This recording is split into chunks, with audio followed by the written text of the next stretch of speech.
الحمد للہ رب العالمین الصلاة والسلام علی نبی محمد صلی اللہ علیہ وآلہ وسلم اما بعد اعوذ باللہ من الشیطان الرجیم بسم اللہ الرحمن الرحیم۔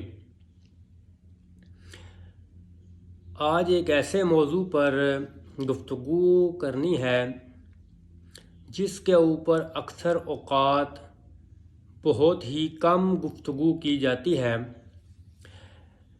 ہم اکثر اوقات ایک جملہ سنتے ہیں،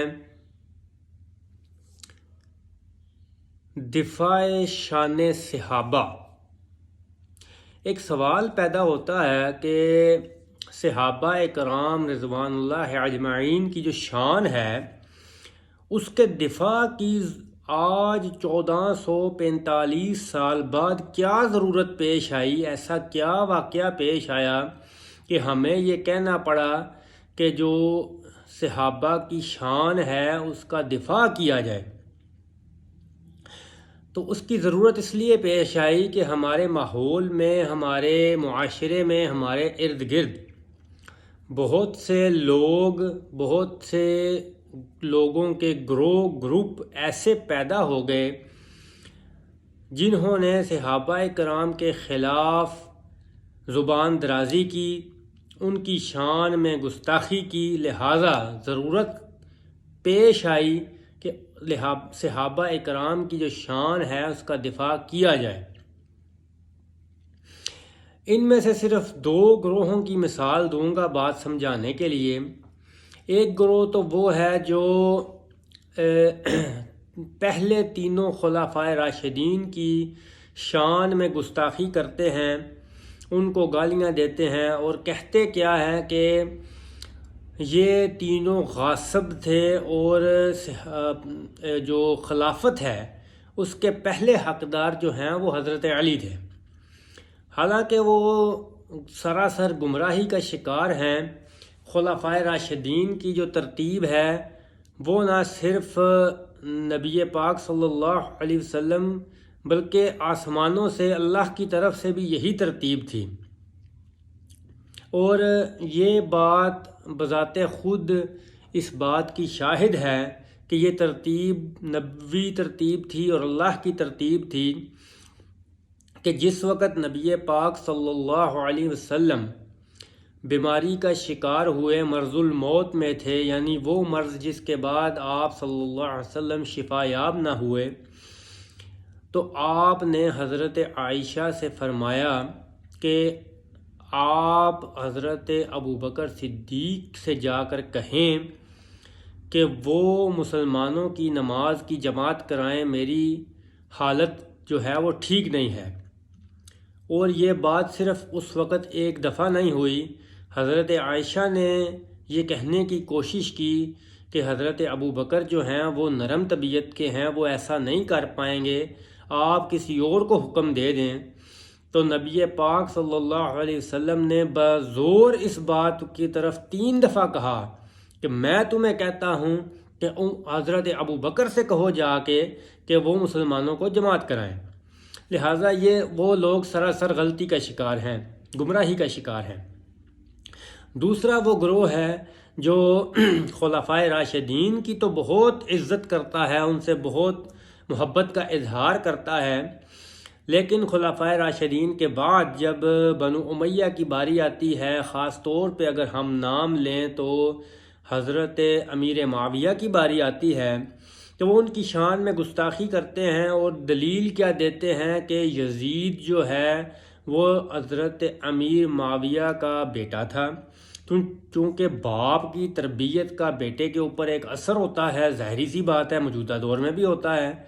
تو چونکہ جو وہ یزید تھا وہ اچھا آدمی نہیں تھا، گمراہی کا شکار تھا، گناہ گار تھا یا جو بھی تھا، تو چونکہ حضرت امیر معاویہ والد تھے تو انہوں نے اپنے بچے کی تربیت ٹھیک نہیں کی، لہٰذا وہ بھی ٹھیک نہیں تھے، حالانکہ اس میں بھی وہ سراسر گمراہی کا شکار ہیں۔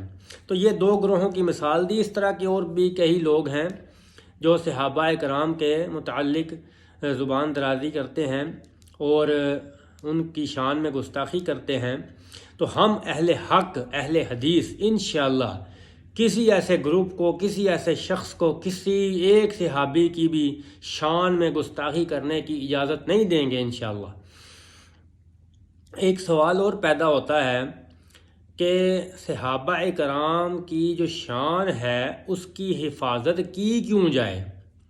اس کی شان، جو صحابہ کی شان ہے، اس کی حفاظت اس لیے کی جائے گی کہ صحابہ ہی وہ لوگ ہیں، صحابہ ہی وہ پاک ہستیاں ہیں جنہوں نے ڈائریکٹ نبی پاک صلی اللہ علیہ وسلم سے دین کو سیکھا اور پھر ہم تک پہنچایا۔ آج جو ہمارے پاس دین ہے، جو ہم اللہ اور اس کے رسول کی فرما برداری کرنے کی کوشش کرتے ہیں، تو یہ صحابہ ہی کی محنت ہے کہ انہوں نے نبی پاک سے دین سیکھ کے اس بات کا ذریعہ بنے کہ ہم تک خالص دین پہنچائیں۔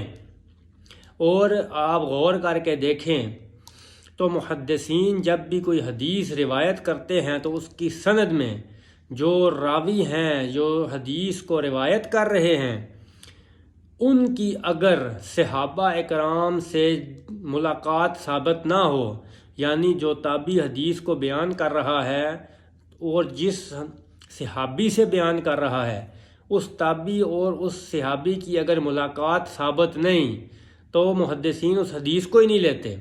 اس سے یہ ثابت ہوا کہ صحابہ اکرام کی دین ہم تک پہنچانے میں خاص اہمیت ہے اور ان کی شان کی حفاظت کی ضرورت ہے۔ اب دیکھتے ہیں کہ اللہ پاک قرآن مجید میں جو ہے وہ صحابہ کے متعلق کیا فرماتے ہیں۔ اللہ پاک قرآن مجید کی ایک آیت کا ایک چھوٹا سا ٹکڑا ہے، اکثر اوقات بچوں کو بھی یاد ہوتا ہے، رضی اللہ و رضوا عنہ۔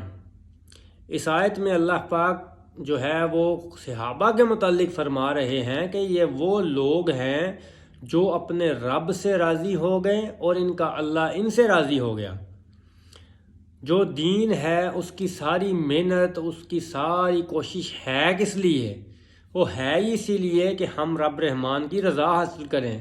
یہاں رب رحمان خود فرما رہا ہے کہ یہ صحابہ وہ ہستیاں ہیں کہ جن سے اللہ خود راضی ہو گیا اور یہ اپنے رب سے راضی ہو گئے۔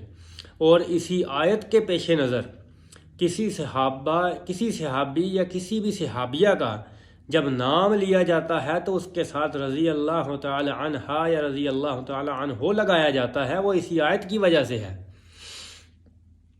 اب دیکھتے ہیں کہ نبی پاک صلی اللہ علیہ وسلم نے کیا فرمایا صحابہ کے متعلق۔ نبی پاک صلی اللہ علیہ وسلم نے فرمایا، میرے صحابہ آسمان کے روشن ستاروں کی طرح ہیں، جو بھی ان کی پیروی کرے گا وہ کامیاب ہو جائے گا۔ تو صحابہ کرام کی پیروی کو نبی پاک صلی اللہ علیہ وسلم نے جو ہے وہ کامیابی کی ضمانت ٹھہرا دیا، اور ستاروں سے تشبیہ دی۔ ستاروں سے پرانے وقت میں لوگ رستہ رات کے وقت معلوم کرتے تھے، یعنی صحابہ کی جو پیروی ہے اس کو کامیابی کی ضمانت دے دی۔ اس سے ایک بات تو یہ ثابت ہو گئی کہ جو صحابہ کرام ہیں ان کی تعداد تقریباً 1.5 لاکھ کے کم و بیش آس پاس ہے۔ ان میں سے کسی ایک صحابی کا بھی آپس میں کسی ایک سے بھی اختلاف نہیں پایا جاتا، یعنی تمام صحابہ ایک منہج، ایک چیز پہ، ایک عقیدے کے مالک تھے۔ آج یہ جو بات کی جاتی ہے نا کہ فلاں معاملے میں اختلاف ہے، علماء کا اختلاف ہے، امت کا اختلاف ہے، تو اختلاف وجود رکھتا ہی نہیں ہے۔ جب صحابہ ایک دین پہ اکٹھے ہو سکتے ہیں تو آج امت ایک دین پہ اکٹھی کیوں نہیں ہو سکتی؟ جبکہ نبی پاک صحابہ کی جو پیروی ہے اس کو کامیابی کی ضمانت دے رہے ہیں۔ آج بھی امت کے اکٹھے ہونے کا صرف ایک ہی نسخہ ہے، وہ یہ ہے کہ تمام امت، تمام علماء اس بات پہ متفق ہو جائیں کہ بات وہ مانی جائے گی جو اللہ کے قرآن سے ثابت ہو یا نبی کے فرمان سے ثابت ہو، تیسری بات ہم کوئی نہیں مانیں گے، تو امت اکٹھی ہو سکتی ہے۔ لیکن ایسا کرنا ممکن نہیں ہے۔ کیوں ممکن نہیں ہے؟ وہ اس لیے ممکن نہیں ہے کہ آج کل کے موجودہ دور میں جو بدعات سے آلودہ لوگ ہیں اور جو شرک سے آلودہ لوگ ہیں، پیر پرست لوگ ہیں، جن پیروں نے اپنے پیر خانے چلانے کے لیے شرک تک کو نہیں چھوڑا، کیا وہ امت کو ایک حدیث پہ، ایک سنت پہ جمع ہونے دیں گے؟ کبھی بھی جمع نہیں ہونے دیں گے۔ اور آپ یہ بات سن کر حیران ہوں گے کہ پاکستان میں سیاستدانوں کے بعد جو سب سے امیر طبقہ ہے وہ ان پیروں کا ہے۔ ان کی انگلینڈوں میں جائیدادیں ہیں، بیرون ملک جائیدادیں ہیں۔ تو یہ پیر شرک پرست لوگ اور بدعت پرست لوگ یہ کبھی بھی امت کو حدیث پہ جمع ہونے نہیں دیں گے۔ اسی لیے آج امت میں انتشار ہے۔ تو میں اللہ پاک سے دعا کرتا ہوں کہ اللہ پاک ہمیں صحیح معنوں میں صحابہ کے نقش قدم پہ چلنے کی اور صحیح دین سمجھنے کی اور عمل کرنے کی توفیق عطا فرمائے۔ آخر الدعوانا ان الحمد للہ رب العالمین۔